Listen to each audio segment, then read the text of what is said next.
Hi everyone, welcome to Internal Control Talks, the podcast that helps you thrive as internal control professional. Today, we talk about an increasingly relevant topic for multinational and multi-base internal control teams, which is how to interact effectively when the team is dispersed all over the globe. Whether you are managing an internal control team based in more than one location or you're just part of one, you will indeed face greater challenges in establishing an effective interaction with your colleagues based in the other part of the world rather than with your colleagues who are sitting next to you. So I will share a few thoughts based on my personal experience leading and working with dispersed teams, which might give you some new ideas on how to manage these type of situations. The most significant piece of advice would be, when you say we are one team, mean it. From the big things such as having a shared working plan for the team to the small things such as having a virtual place where all the team documents are stored, which can be accessed by all the team members, or using the same job titles for the same job descriptions, helps team members to feel part of the team. I've seen companies where within the internal control team, there wasn't one job title aligned with the others. One person was a risk manager, another one was a compliance officer, another one internal control analyst, and another one risk analyst. In the end, they were all doing the same job, but using different titles was not helping them feeling a team, and it was also very confusing for their colleagues who did not even realize that they belonged to the same team and reported to the same manager. Would you use different titles for people sat one next to each other unless they actually perform different jobs? Probably not. So why would you do it with dispersed team? So why would you do it with teams that are dispersed geographically? Another factor that helps dispersed team connecting to a much deeper level is personal interaction. The more prolonged and personal the interaction is, the better. So how to do that with a dispersed team? Use video during calls. Make it a standard practice. Encourage face-to-face meetings whenever a team member visits an office where another team member is based. Suggest that they spend time together after work or at lunchtime. Based on my personal experience, establishing weekly virtual team meetings is one of the most impactful decisions you can take to make dispersed team members operating as a team. It is important to establish team meeting rules up front, especially if the team is made of people with different cultural backgrounds.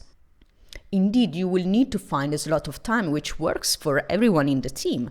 Sometimes this is a challenging task in itself if you have people working on the opposite side of the world in different time zones. And what tends to happen in this case is that a specific time is identified for the meetings, but this time implies that for some of the team members will be very early morning or very late in the evening.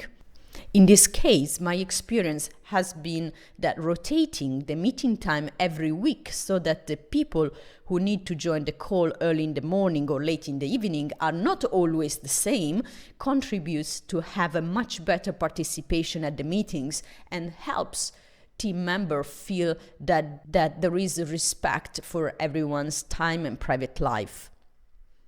So what to discuss in these weekly meetings? First of all, it's a great opportunity to share and review the team roadmap so that everyone is clear on the work streams, deadlines, and responsibilities. Sharing the roadmap provides insights to each teammate on what the other teammates are working on. Every person can give a little update on what they are working on and the potential challenges that they are facing. As a team leader, this is a great opportunity to encourage team members to interact. For example, members who had faced the same challenges and successfully managed them could be asked to share their experience with the team. Another topic of discussion during weekly team meetings can be common challenges faced by the team as a whole, as well as reflections and suggestions on how to work together more effectively. Brainstorming sessions and collective discussions can be very useful to tackle those topics. In addition to virtual weekly team meetings, face-to-face meetups and get-together whenever possible are indeed one of the best ways to get teammates to interact with each other and to establish that personal connection. But let's face it, sometimes it's just not possible to fly everyone in a location for a team event more frequently than maybe once per year. In this case, another useful strategy is to assign a project to team members who do not have the chance to interact on a daily basis. With a client of mine, where we experienced some difficulties in encouraging the interaction between a team made of an employee based in Russia, 2 in South America, and 2 in the UK headquarters, we assigned a project to the Russian employee, one of the South American ones, and one of the UK-based employee together. So during the assignment, the 3 of them had to meet once in South America and once in the UK. This meant not only that they had a chance to know each other better by working together, but because they also traveled to the other locations, they had the chance to get to meet personally the other 2 team members who were not involved directly in the project.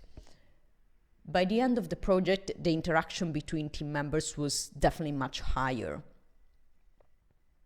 Another good idea to promote personal interaction between team members outside of the weekly team meeting can be to build a virtual team room. Basically, this is the equivalent of your office coffee break area or a Facebook page. People could share more personal information, such as pictures of themselves or family pictures, birthday wishes, charity events they're involved in, etc., etc. A couple of final suggestions. Sometimes when we deal with geographically dispersed teams, it's easy to forget about team management best practice, just because geographically dispersed employees are not only subject to the team dynamics, but they're also involved in local office dynamics. Therefore, best practices in team management, such as establishing a conflict resolution procedure to manage and settle any potential conflict, or having clear personal objective for each member of the team aligned with the team objectives and with specific metrics established earlier, which are consistent for all the team members, it's really key. In addition to that, it is especially important during the recruiting process to carry out a good assessment of how the candidate would fit into the dispersed team culture to ensure that you are recruiting a team of people who can go well together. I hope these tips are going to help you managing your dispersed team better and achieve a much better interaction between team members. Thank you for listening to this podcast. If you enjoy it, make sure you like it and share it. If you want even more resources on how to be extra effective as internal control professional, check out our website www.internalcontroltoolbox.com and subscribe to the email list. Thank you for listening and see you in the next episode.